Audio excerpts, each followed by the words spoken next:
Olá, o tema de hoje, embora não seja ligado à tecnologia, é para atender um pedido.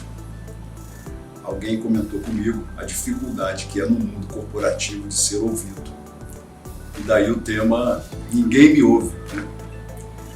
No mundo corporativo isso é muito comum, né? Suas ideias são descartadas, você não consegue atenção, você começa a falar, mas é cortado toda hora. Ou pior, você fala, te ouvem, mas não te entendem ou entendem tudo ao contrário. Isso causa no ser humano angústia, tristeza, frustração, ansiedade. É uma das piores sensações do ser humano, que é querer se comunicar e não ser entendido, sequer ouvido ou ser ignorado. A gente tem que lembrar uma coisa, né? Desde criança a gente aprendeu a gritar para ser ouvido, né? Qualquer necessidade que a gente como criança tinha, desde o primeiro momento que a gente nasce, a gente grita. Depois a gente aprende outras formas de comunicação. Alguns permanecem gritando a vida inteira e a gente tem que se relacionar com essas pessoas no mundo do trabalho, no mundo corporativo. E aí eu tenho um caso interessante que aconteceu comigo. Eu tinha acabado de ser promovido para gerente, eu estava todo empolgado com as coisas que eu queria fazer, e o meu diretor era uma pessoa difícil, né? Um pouco dura, né? E eu estava com uma ideia que eu queria vender, e eu cheguei para ele de tão empolgado, comecei a falar, comecei a defender a minha ideia, comecei a insistir, que era para mudar uma coisa que por onde ele estava encaminhando. Eu não fiz a menor leitura dele e continuei insistindo com a minha empolgação, né? Até que eu escutei a seguinte frase dele: Alexandre, não me venha com fatos que eu já tenho a minha opinião formada. Aquilo foi um tapa na minha cara. Não me venha com fatos que eu já tenho a minha opinião formada. Aí eu saí para refletir, e essa reflexão eu acabei levando pela vida inteira, né? Onde é que eu errei? Onde é que a gente erra? Já que você provavelmente também já errou. Não era o momento adequado, não era o local adequado. Ele não estava no momento bom e eu foquei apenas em mim mesmo e não fiz a leitura dele. Não prestei atenção no crescente desconforto que ele foi me dando, que ele foi me sinalizando. E principalmente, eu não me preparei para entender a dificuldade dele de mudar de posição.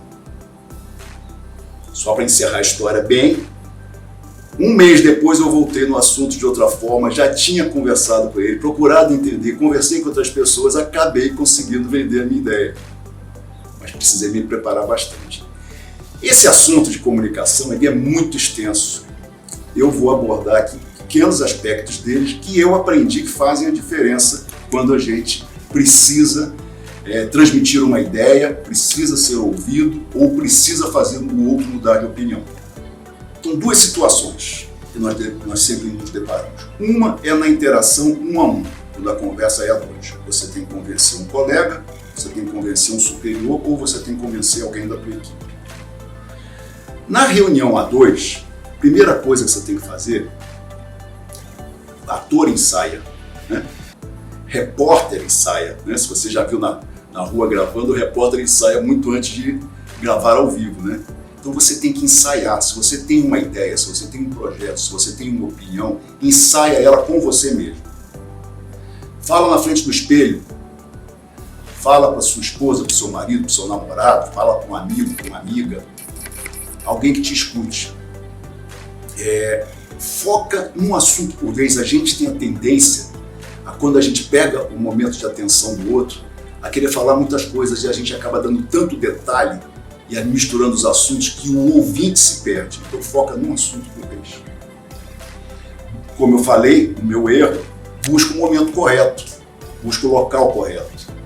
Busca principalmente que o outro está preparado para te ouvir. E uma coisa fundamental que eu aprendi na pancada ao longo da vida, não é só palavras, através de palavras que a gente se comunica.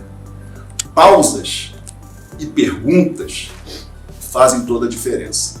Então, por exemplo, você chega e diz assim: você já pensou em seguir um rumo completamente diferente? Você já imaginou que você pode ter um resultado muito melhor com outra abordagem? Alguém já te disse do perigo que você está correndo seguindo por essa linha?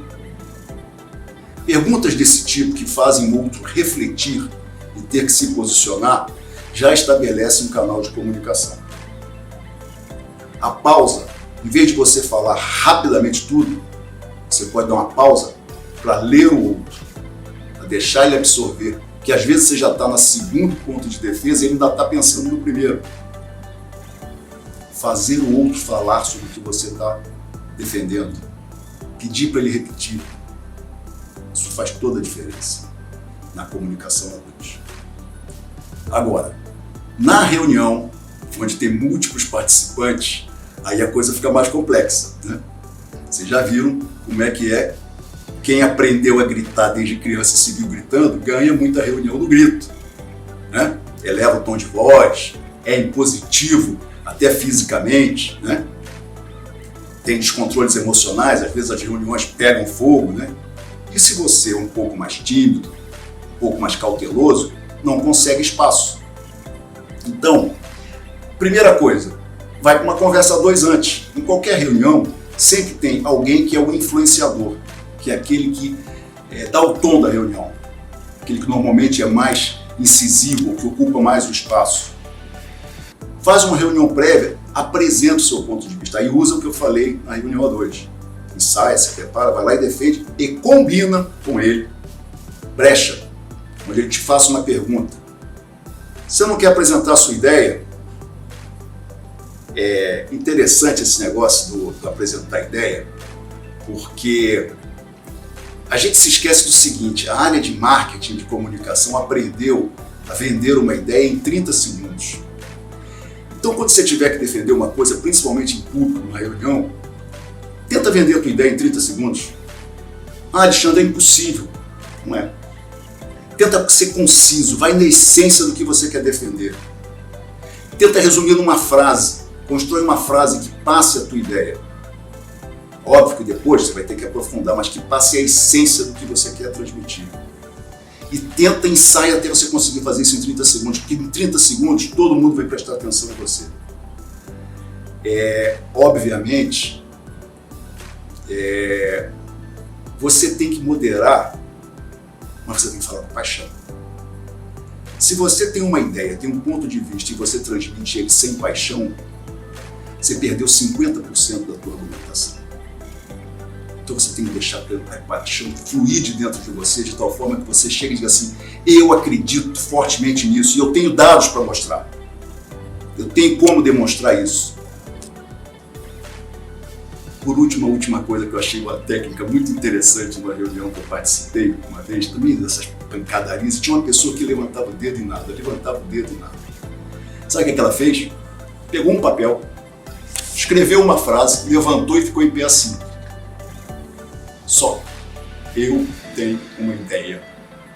Ele conseguiu? Conseguiu. E ele usou a técnica dos 30 segundos. E a partir daí, mudou toda a comunicação. Esse assunto a gente pode aprofundar e muito. Hoje foram só pílulas, de novo, de experiências, vivências feitas por esse ser humano na vida corporativa. Tchau.